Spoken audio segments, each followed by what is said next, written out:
వాళ్ళు వీళ్ళు ఎన్నెన్ని అన్న పసి పిల్లవాడు నవ్వాడు.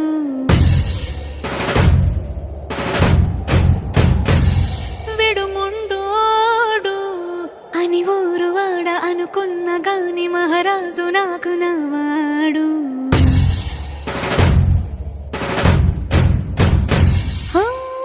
మాట పెడుసైనా మనసులో వెన్న రాయిలా ఉన్నవాడిలోన దేవుడెవరికి తెలుసును.